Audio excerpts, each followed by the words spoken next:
Hi, Peter Charles here, Folk to Life, fly fishing. And today we're going to tie a bucktail jig, so we're going to be doing conventional fishing, not fly fishing. On the vise, I have a typical bucktail jig that we could use for walleye. It's a light jig head, I think it's 1/4 ounce. And perfect type of jig, yeah, used for walleye. Fluorescent, shows up very well on a dull day. And these things have caught millions of fish. I use bucktail jigs in the surf in Cape Cod all the time, so very, very effective. And it's a great way to get started in tying your own jigs because it's not very complicated. So the hair here is bucktail, and bucktail is the tail of a deer. And it's dyed, you can see dyed at different colors because it's white and brown naturally. The thing to know about bucktail is the hair at the top is solid, so it ties very well. The hair near the bottom is hollow, and that tends to flare when you tie it. So it's your choice what you want to use. If you want something that has a spiky appearance, use the bottom stuff. If you want it nice and flat like this one, then use it from the top. So the material we're going to be using today, we've got black and we've got chartreuse, and this is fluorescent chartreuse. Shows up quite well. We're going to be using some fluorescent flash, which is kind of a chartreuse color. Our thread is going to be red. It's a heavy gauge thread, so it ties quite well. And as I say, we're going to have our 1/4 ounce jigs. So let's get rid of that one.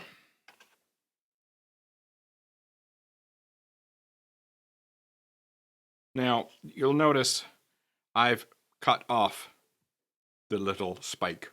We don't need it when we're tying a bucktail jig. So if you've never done this before, I'm going to show you how to tie on your thread to start. So we're going to tie all the thread here on the body. We're going to ignore the hook part. And we start here, and then what we do is we cross the thread over. And we keep hold of the tag, keep crossing it over. Then we come in here and just trim off the tag. And I'll just layer on some more thread. Bring it back.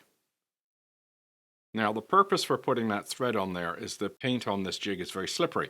So if you were to just tie your bucktail right on the painted surface, it's going to slide out. What we're going to do to tie this on, we're going to tie in small clumps. Because if you tie in a big clump, first off, it's awkward. And secondly, there's a good risk that it'll pull out on the first fish. So when you're tying in small clumps, your bucktail jigs become much more durable. So I'm going to take a little clump off the top here. You can see I haven't taken very much. That's about 1/8 of an inch flattened. I'm not going to have a very long jig, so we're just going to get our length. See how I pinch it with my fingers? Take in my scissors and cut that off. So now we have a nice chopped off bit of bucktail that we're going to tie on. So I'm going to bring my thread to the back. We're going to do something called a pinch loop. And the purpose for doing that is to keep the hair from spinning around. So I grab the thread with my fingers, bring the thread around, and then pull up. And you can see the bucktail stayed on top. That's what we're looking for. Now I'll just bind that down.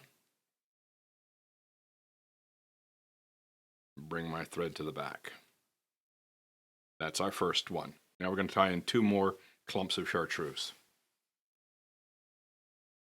So we're going to put it on its side, measure it, and trim it.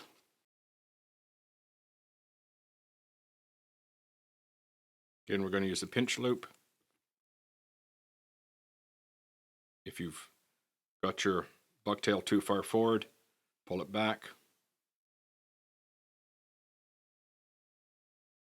Run your thread to the back end. Pull out any loose bits. Now to the other side.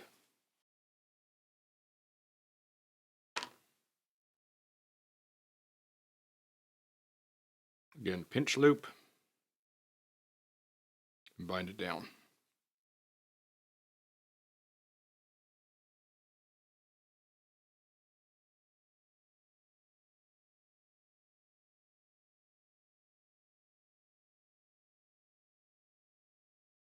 Okay, that takes care of our chartreuse.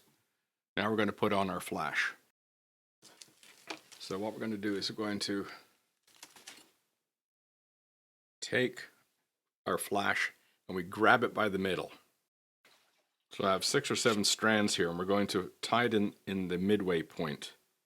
So I just put a couple of loops on that, and then I just grab it and pull it around on either side of the hook. Hold it at the back. If you got any strays, this stuff can be awkward.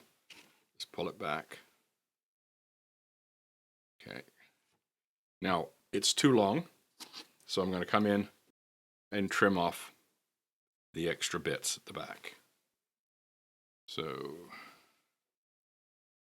and try not to make them all cut off at the same angle, because they end up looking ugly. And if you've got any strands that are just misbehaving, put a soft loop like that, a very delicate loop, and what that does is it brings everything in. If you pull tight, it tends to make things splay. So get used to using different thread tensions. So when you want to really bind something down so it stays put, a lot of pressure. And when you want something to be pulled together, just a light pressure, light loop, and that'll pull it all in. Now we're going to do our black. So just like the chartreuse, we come in and size it.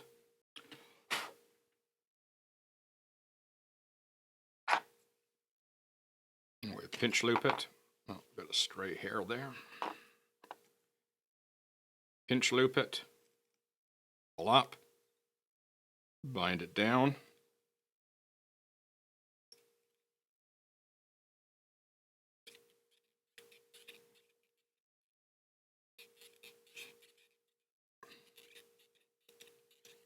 Now what we're going to do is come in with our bodkin and separate the black on either side of the hook. There we go. Now we're just going to finish this off.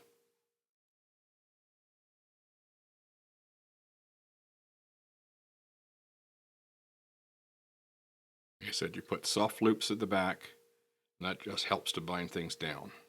Bring your thread forward.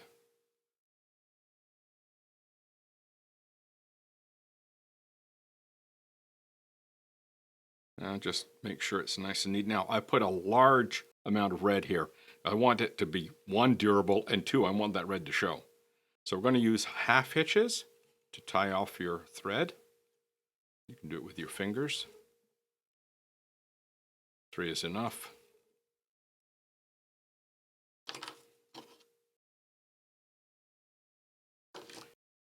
So we're now going to use some UV glue, and that'll give it a nice lustrous, shiny finish. Make that red really pop. Don't put too much on because it becomes difficult to get it to cure.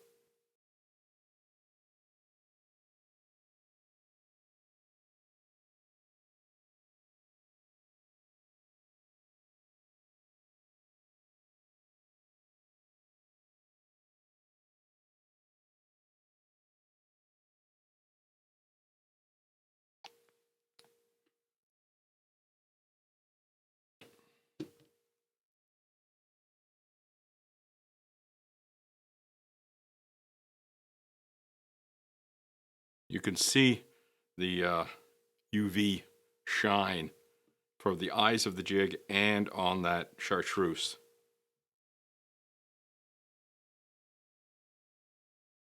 It's a great advantage to use UV materials because on dull days they really shine. It looks very hot coming through the water. Okay, there's our bucktail jig, all ready to go. You notice that there's more chartreuse than black because that chartreuse is such a bright color, but you want a little bit of black on top to give it sort of a counter shading and a contrast. And then you've got that hot red color right at the front. It imitates the gills from a fleeing bait fish. So when you throw in some red on a jig, it's always going to help you.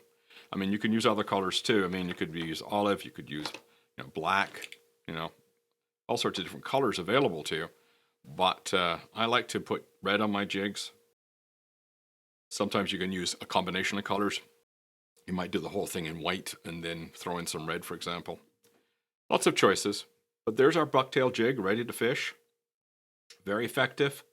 Works like a charm. And got Go catch some walleye or some smallmouth bass with it. So give it a try. They're not hard to tie. As you can see, it took longer for me to talk about it than it did to actually tie it. Just remember, don't be in a hurry and try to put your bucktail on all in one shot. Put it on in different clumps. 3 clumps is usually good, 1 on the bottom, 2 on the sides. And it'll make it a much more durable jig. It'll survive multiple fish. You can fish this all day and it'll hang together. So give it a try. Bucktail jig. Cheers.